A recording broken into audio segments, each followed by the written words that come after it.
Welcome to the Digital Agency Growth Podcast.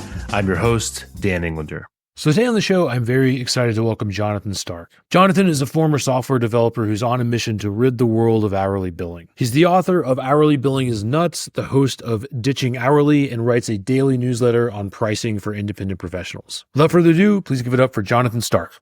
Jonathan, great to have you on the show. Thanks for having me, Dan.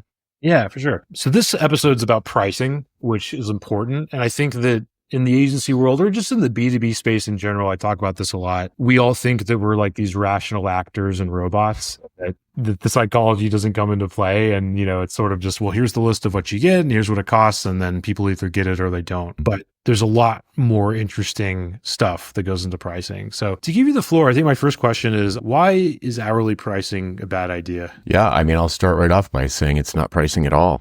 And it's billing in arrears usually for some amount of hours that you put in. And there are literally dozens of reasons why that's bad. I think the most self-serving one is that it puts an artificial limit on your income, especially if you're a soloist. I usually talk to soloists or small firms. And there's only so many hours in the year. There's only so high you can reasonably increase your hourly rate if you want to not decrease the number of clients who want to work with you. So a lot of people come to me when they are maybe a little bit gray up top like me, and maybe they've got a couple of kids in school, still living at home, and they've been doing what they do at a high level for 5 or 10 years, and they start to realize that they haven't made any more money really in the last few years. And they're stuck in this hourly trap. They're stuck under this ceiling through which they can't think of a way to break. So then they start thinking like, well, what could I do? I could double my hourly rate. I could work twice as much, or I could start hiring mini-me's to come in and I would take the difference between how much they charge me and how much I can charge my clients. So there aren't a lot of options if you want to continue on an hourly basis. Yeah, that makes sense. And to take a step back a little bit, can you talk a little bit about your background and kind of how you got to what you're doing now? Sure. If we went back to college, I went to music school. I graduated from Berkeley, and I was a solo singer-songwriter for about 10 years, which I didn't think of it as a small business, but it was. And over time, it wasn't a particularly successful small business, so I went back to my roots, which was software development. I had a computer really early, and to make ends meet while I was playing gigs at night, I started doing FileMaker development during the day for, different companies. Eventually I got a corporate job, and after a couple of years, I really felt like I knew what I was doing and went not solo, but I went out to work at a consultant, like a small firm that specifically did FileMaker development. After a couple of years there, I was the VP of that firm, and I was doing one-on-ones with people, and I knew how much money they made. And it occurred to me that our best developer was practically losing us money because his salary was really high and he was really fast. And our most junior person was half as much salary-wise, and he took forever to finish things, but he was able to keep his clients perfectly happy. So I thought, this doesn't make sense. We're lucky to have the senior developer, but what do I do? If I was going to hire someone, if we were going to grow the headcount of the firm, I would want to hire a bunch of junior people who weren't really that great. And I was like, no. I just rejected this notion, but I didn't know what the alternative was. And after puzzling over it for probably 2 weeks, I finally realized hourly billing was the reason. Right. That makes sense. And can you talk a little bit about who you're working with now? Is there a distinction between if you're working for a solo freelancer or consultant versus an agency that might have a team that's big or small? Well, any kind of change in an organization is going to be more difficult the bigger the organization is.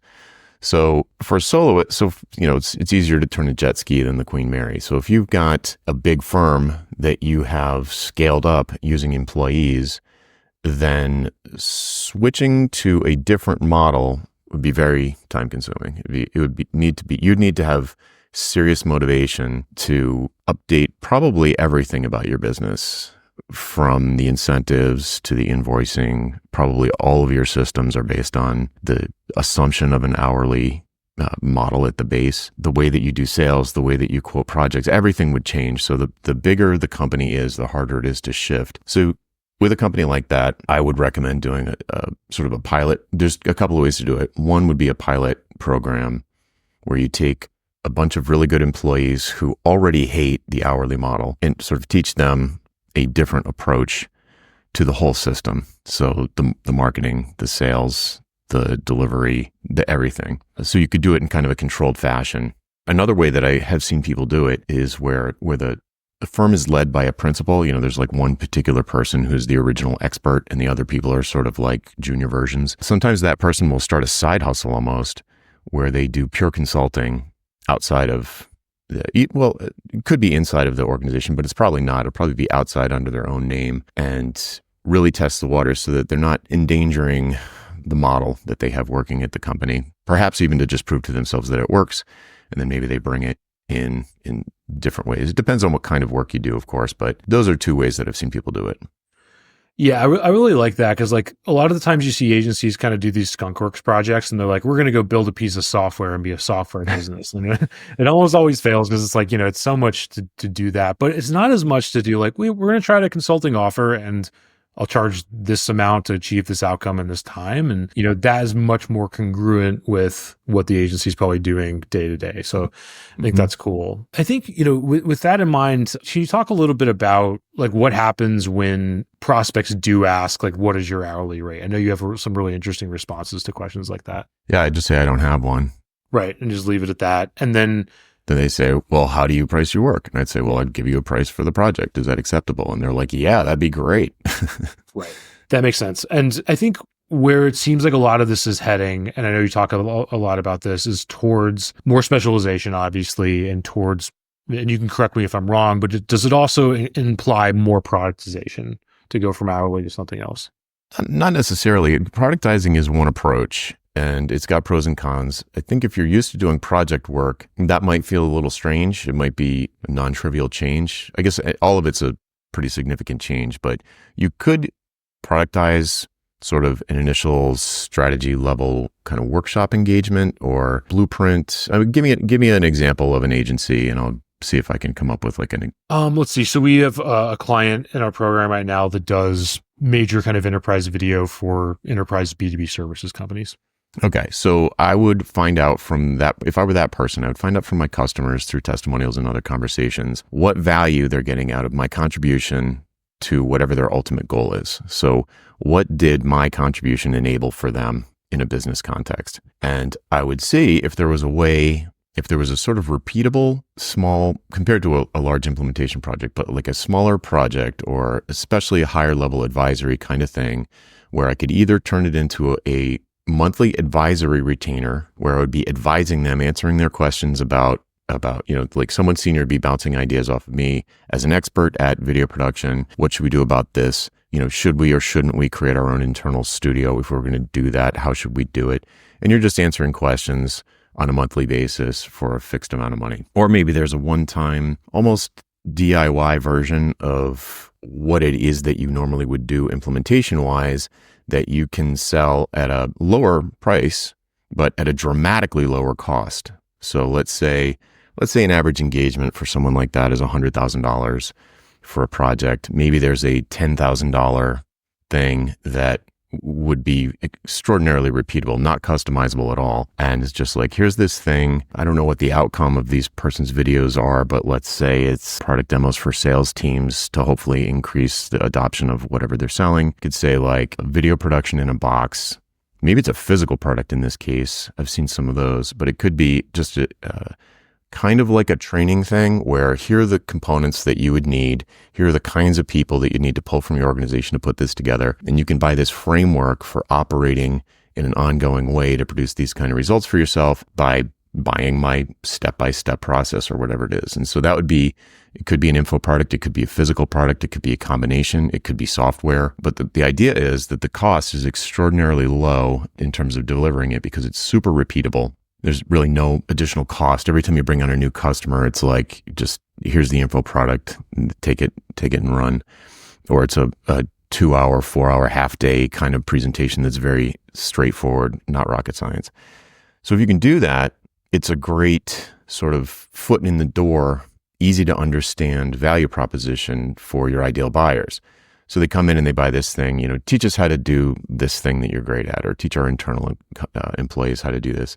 And then the natural thing next is going to be, well, could you help us do it? And if they want to, if you want to work with them, you could put together a proposal for a bigger engagement if you want to continue doing implementation work. Yeah, that makes sense. And I'm definitely on board with like getting away from an emphasis on hourly pricing. I think though, maybe some people listening, they're like, whatever maybe they make video or websites or something big. And it seems like sometimes they might have a lot of trouble getting rid of hourly entirely, right? Because there's like, hey, there's this many revisions and the revisions are going to account for this amount of time. So I'm just curious, like, how do you avoid that? Like, is there a point at which does hourly ever have a place anywhere, or like, how do you kind of deal with these edge cases? Well, if you don't really know your craft yet, it would be difficult to come to the market with a novel approach to pricing.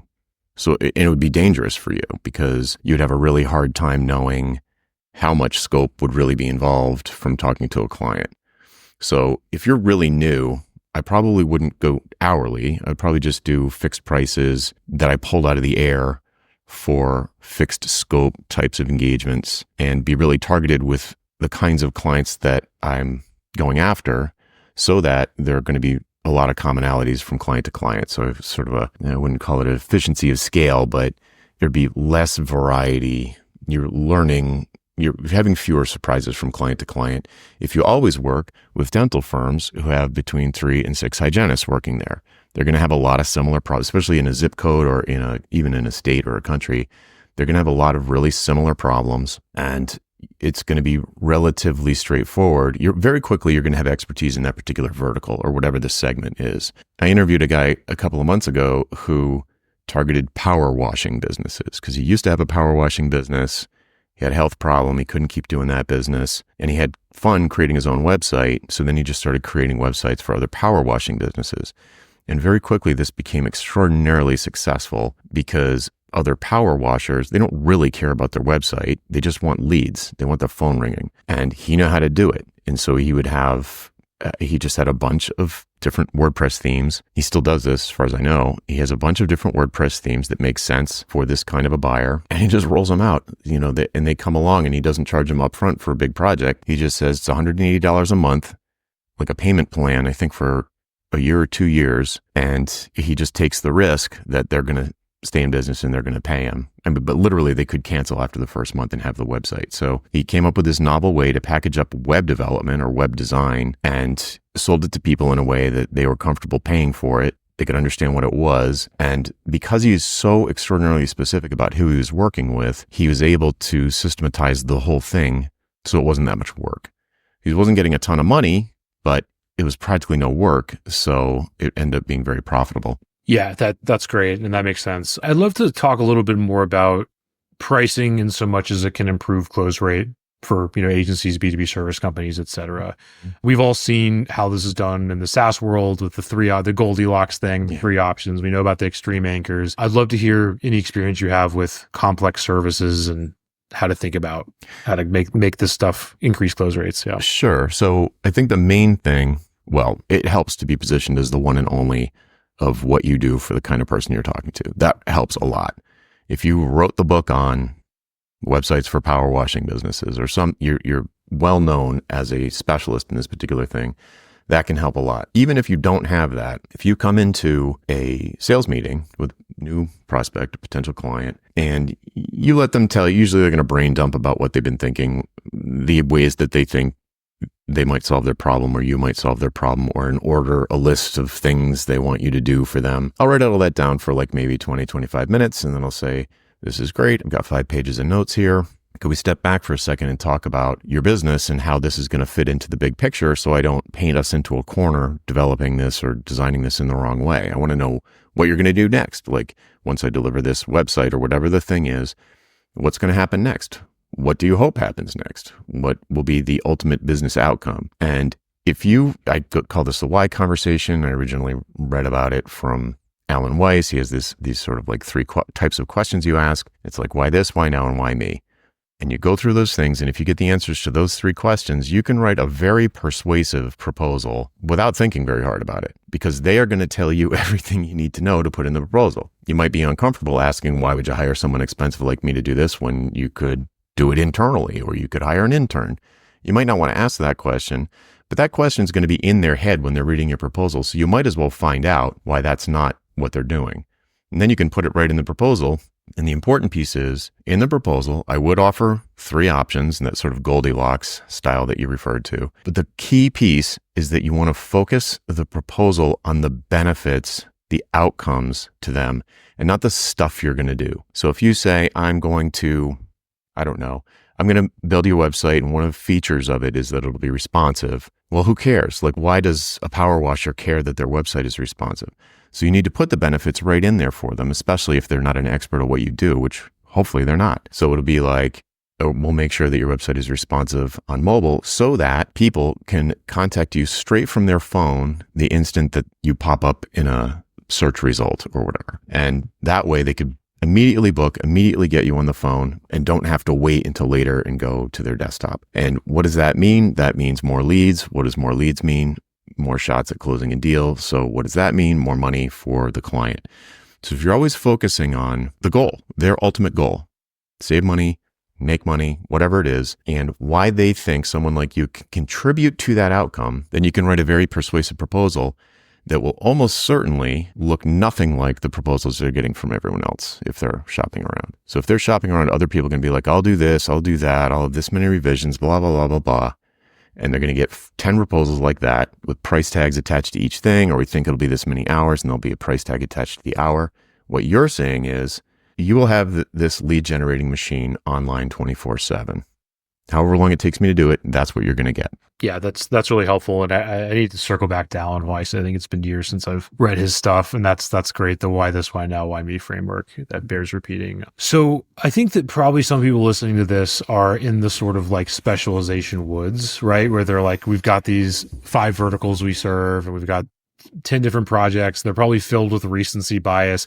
We just had this one project go over budget 100x, and this other one was amazing. I guess my question is, how much is specialization like the first step before you can get into pricing? Do people need to get that figured out first and really be like, this is where we can win before they can answer the pricing questions, or not so much? Realistically speaking, if you have a business already, it's going to be an iterative process. So what does that look like? There's a bunch of ways you could do it, but you basically need to take stock of your existing client base, past and current, and say, like, who do we really want to work with here? Everybody in the room, make a list of the clients who are dream projects, are fun to work on and profitable. And then make a list of everybody where they are a nightmare, they're not fun to work with, and they're unprofitable. And make that list. Have the whole team make it. You make it in your head. Everyone can probably answer this right off the top of their head, recency bias notwithstanding, and say, like, okay, what do these people have in common? Maybe they're not all power washers, but maybe they are all small businesses with between 50 and 100 employees that just received a round of funding. You know, there might be something in common that makes these ones the good ones. And then you politely, slowly perhaps, would either let the bad fit clients sort of atrophy and just don't try and go after new business with them, or you just like aggressively let them go and say, at the end of the year, we're not going to be renewing your contract. We'll be happy to put you in touch with someone who can serve your needs, but we're taking the business in a different direction. We're going to focus on personal injury lawyers or whatever. I just compressed about probably 6 months of things that you would do to test the market and decide which one is the right one and so forth. But once you are ready to make the leap, once the owner is ready to make the leap, it probably will look like specializing in a particular area and becoming the one and only in that person's universe for the thing that you do. Yeah, I think that's really helpful. And I also think that like I've gone through those exercises and seen other clients go through them. They're helpful to look for those commonalities for sure. But there's also an element of just like picking and sticking with it for a while, and also discovering like, oh, there's no utopia. Like there's going to be pros and cons with every niche that you pick. And just being like, oh, this is the Seth Godin book, The Dip, which I bring up way too much. Is you gotta get through the dip with every vertical that you pick. So it's planting a garden. You can't rip it out every 3 weeks and expect tomatoes to be coming up. You have to plant it, tend to it, stick with it. It can take time, but it pays off. Otherwise, you're just out in the woods with a spear trying to find a buffalo, and you feast famine cycle, no pipeline. It's nauseating. Having to make payroll when you didn't know where the money was coming from. Nauseating. Yeah, it's for sure. And to kind of hopefully put a bow on the specialization stuff, I don't know if you remember this from your book or not, but you put this very succinctly, and I like it a lot, for the 3 excuses people give for not specializing. If you remember that, can you talk about that a little bit? Yeah, it's been since 2016, but I think I can. The positioning fear reflex. I actually heard this from Philip Morgan originally. And one is that I'll pick the wrong thing. Another one is that you'll get bored.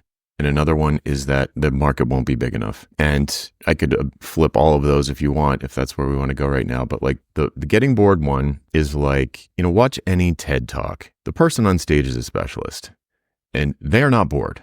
So the thing that people are afraid of is that all project work will become rote and robotic. And the fact of the matter is, if you're selling services, it's never like that. It's never like that. The client themselves is always different enough that it feels like you still have to bring your creative energy to the party. It's always going to be different because of the relationships involved.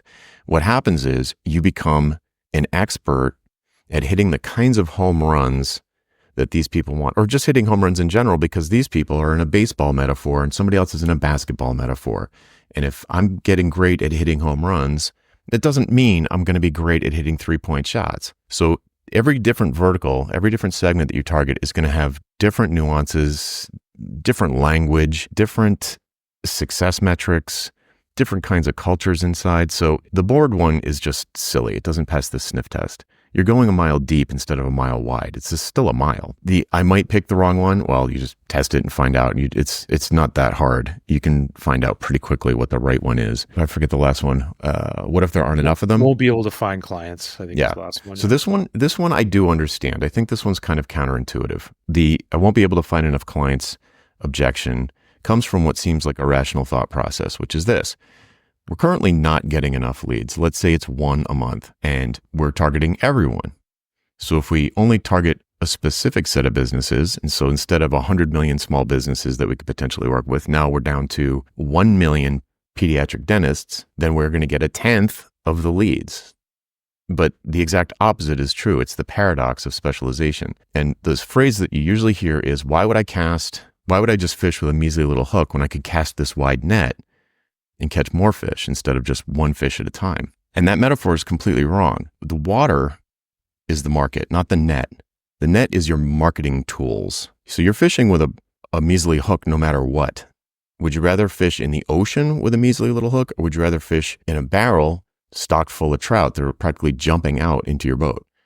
It's way easier to catch trout in a barrel than it is to catch trout in the ocean or whatever body of water trout hang in. So I understand that this one is the most counterintuitive one, but when you finally start producing effective messaging based on a new positioning statement, into this targeted market, it's like magic.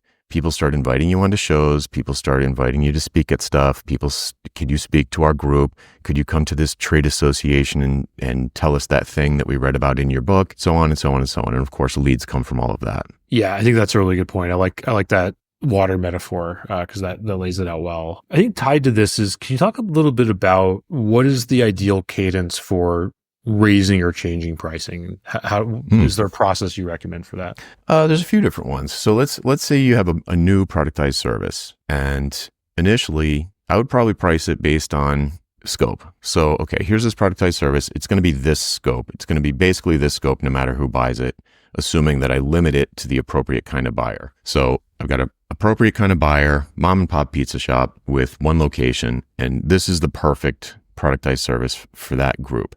If Domino's comes along, I'm not letting them buy this. I'm going to do a custom project proposal for Domino's.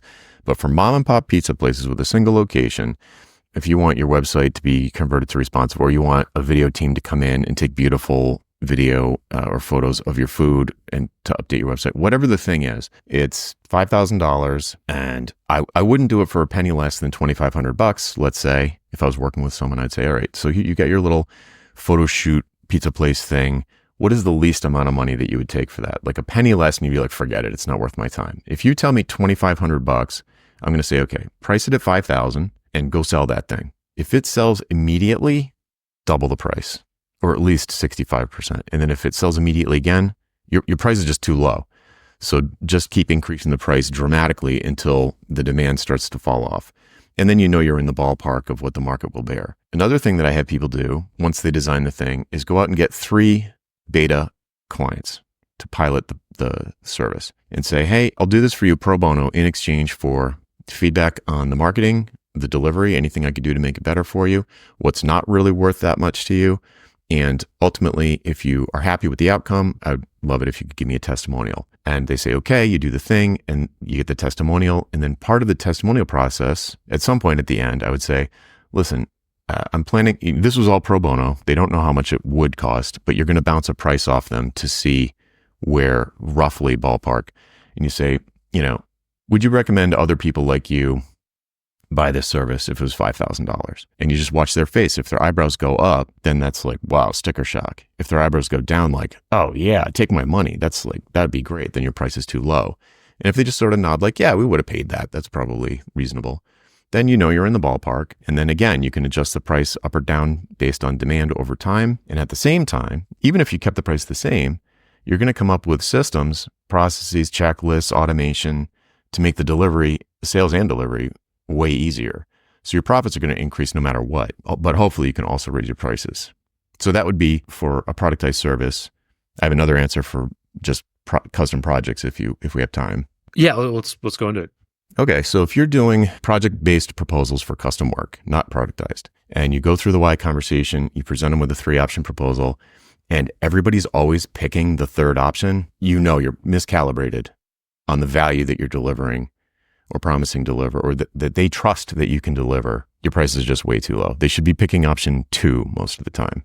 And then you'll know that the kinds of clients that you're attracting are in the ballpark. The prices are in the ballpark for the kind of clients that you're attracting. And then growth over time, increasing your prices over time, looks like working your way up from the mom and pop pizza places closer and closer to the international chains like Domino's. Yeah, that's great. And to kind of quickly, I really like would you recommend other people pay this price? Because it kind of takes them out of the equation and removes some of the mental mess from things. And if they say yes, you say, could you introduce me to 2 people? Yeah, exactly. Which is perfect. So one question is, I think a lot of agencies we work with when we're helping set up outreach and sales systems for them and stuff have gotten most of where they are on referrals, right? So the sample size is small. And sometimes it's like, well, I was on this pitch last month, and then they have that affecting them. So when you're looking, I'm not looking for some kind of golden number, like when you get X number of sales, do Y, but is there some kind of heuristic that you're looking for when there's this low sample size for when you know something's selling well over a certain amount of time? I suppose it depends on what kind of thing.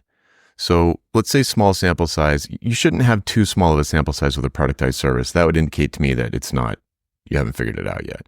I would say more bigger project-based. Yeah, so bigger project-based stuff. Part of my process would include, at the project wrap-up, getting testimonials from clients. And if the testimonials are like shocking, the kind of testimonials I have people do, there's a template on my website that has a 6-question, it's not really a form, but it's 6 questions that I would present after a successful project wrap-up. You're at the post-mortem meeting.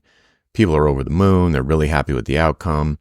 You're like, oh, this is great. Would it be okay if I sent over a few questions about the project afterwards? You're obviously happy with it. I'd love to use it as a testimonial, but if I can't publish it, that's fine. I'd still like to find out. They're going to say yeah, because they're still high from the experience. You send over the questions, and they're phrased in such a way that they are going to give you back numbers, business metrics. And if the home runs that you're hitting, they're quantifying in it's just astronomical numbers that you never expected. Bob helped us unlock access to a market that previously we had been banging our head against for 3 years, and we had $3 million sales in the new market within 6 months, or before the project was even over. And if you only charge them $10,000, you should be not mad at them, but just like, dang, I left so much money on the table. Because if they're making $3 million in the first 6 months or whatever it is, then it's like, wow, I only charged 10 grand. I could have charged 30 or 300 grand. And they probably would have said yes if they believed that I was going to get this result for them or help them get this result. 1/10 of a huge home run for a larger company is probably a lot of money for a smaller company. So that's basically the shape of it. Yeah, I think that kind of brings us to a little corner or sidebar on performance-based pricing. Can you talk a little bit about that? And are there areas where that's underappreciated, and how are you advising people there? Yeah, I mean, look, reward comes from risk. So with no risk, there's no reward. And if you're comfortable taking that level of risk, like you're so sure that you're so great at your thing that you can deliver some incredible result that they have been unable to achieve in any other way. And that has a big dollar amount associated with it. The bigger, the better. But, I guess it's relative to how much work you're going to have to put in to get the result. But if you can do that and still maintain your cash flow so that, you're not worried about losing your house or whatever, then yeah, go for it. This is just a risk question. You'd want a clear metric. You would want one that you can control, not one that could be nuked on purpose or by accident by the client. The CEO gets kicked out. As long as you did your piece and the result from that piece, let's say you're a branding agency, they could do 100 things that would screw up any benefit that would come from your rebrand. So you want to pick the thing that you're going to measure that they consider to be a key metric for their business success and base it on that. You believe that if this rebrand works, then that's going to mean a 30% increase in sales and you're doing $10 million a year. So let's do the math. And then for my piece, I'll charge 10% of that, of your percentage. You could certainly do that. Maybe you do that with only some clients. Maybe someone comes through and they kind of balk at your fixed prices. Here's these value-based 3 fixed prices. And they're like, I don't know. We like you. We've heard good things, but this is a lot of money. They basically don't trust you enough yet. What if we did something different? If you felt like taking the risk and saying, all right, I'll do it on a contingency basis, or I'll do it on some success metric. And if we hit this milestone, then you're going to end up paying me way more than you would have paid me for anything on this proposal. But if I don't, then no harm, no foul.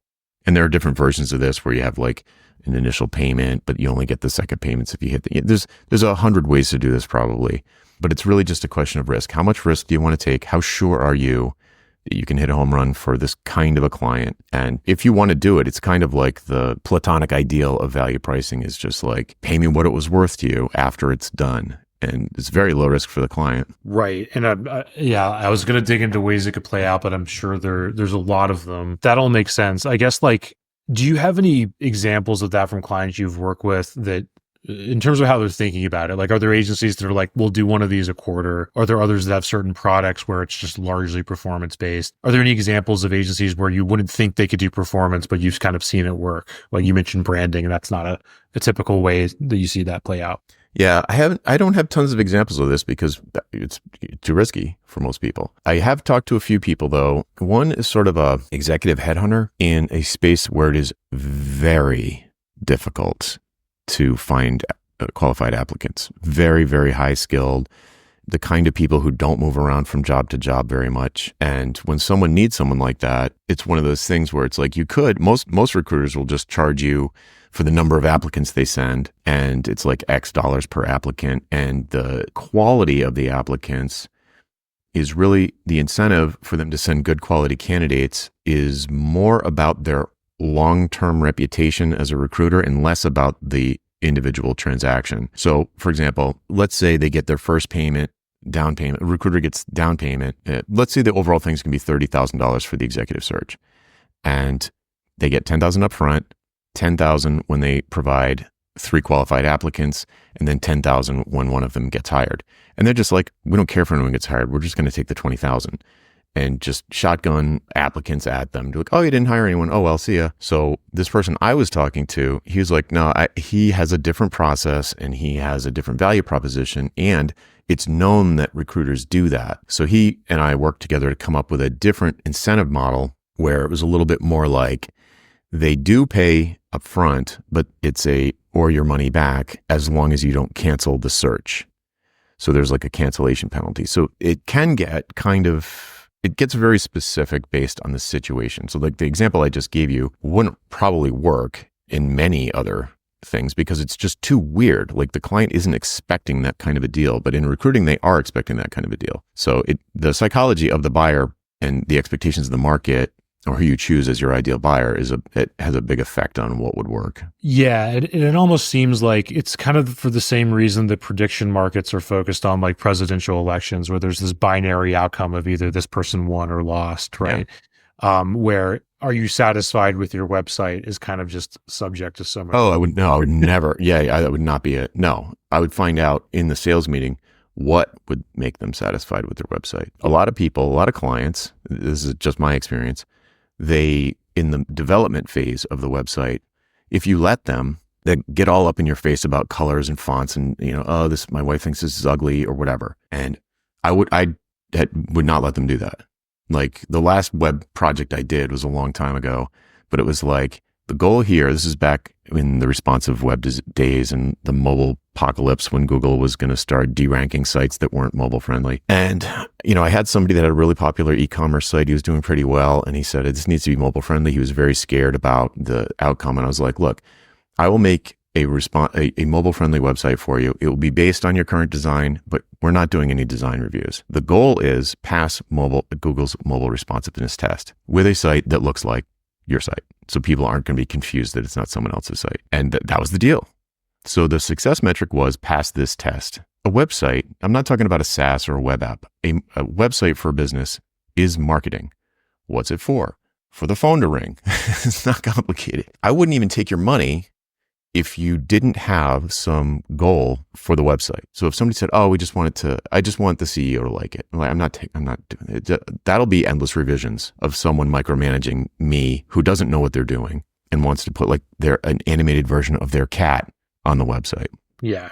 If there's no business metric tied to the contribution that I'm making, I wouldn't take their money, because how could I prove that I've done no harm? If they're going to give me $50,000, I want them to make $250,000. Right. At least something in that direction for sure. That makes a lot of sense.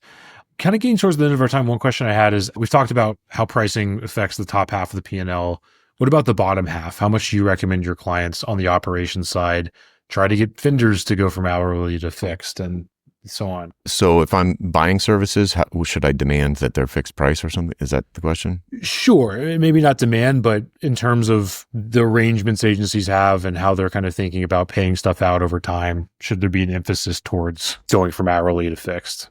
It can be. So the funny thing is that hourly is really bad for the hourly person usually. It's bad for both parties in different situations. If the person, so like sometimes I'm a soloist, I don't have a VA or anything like that, but sometimes I'll, hire someone to design a book cover or lay out the interior of an ebook or something like, I'm not doing that. And here's how but other times I've hired sort of web designers to kind of make my website look like fancy and professional back when I was doing more corporate clients. And I've had both experiences on the one end of the spectrum where the person's hourly rate is so low that I don't care how many hours they work, because there's no way it's going to go over what it's worth to me. It's like impossible for it to go. They would have to work for a month full time for me to be like, wow, that was not worth it. So why would I have that person switch to like some value-based price and have a conversation with me about, or even, a fixed price would be fine too, as long as it was like kind of in the ballpark of what they had charged me hourly in the past. And that is one transition approach. On the other end of the spectrum, for the buyer, if this has happened to me where I said, oh, could you work on this, the styling for this website? Don't change the HTML, just CSS. Okay. What's your rate? $200 an hour or something like that. And so, okay, go ahead. I realized the next week that I had an assumption that this person wasn't going to work for 80 hours in 1 week. So by the time the next check-in came, the design was horrible. And well, here's your invoice for 80 hours. So in that case, I felt like that cost me more than it was worth to me, which is the last feeling you ever want to give a client. So I paid him and we never talked again. So I guess I would look at my people that I'm hiring.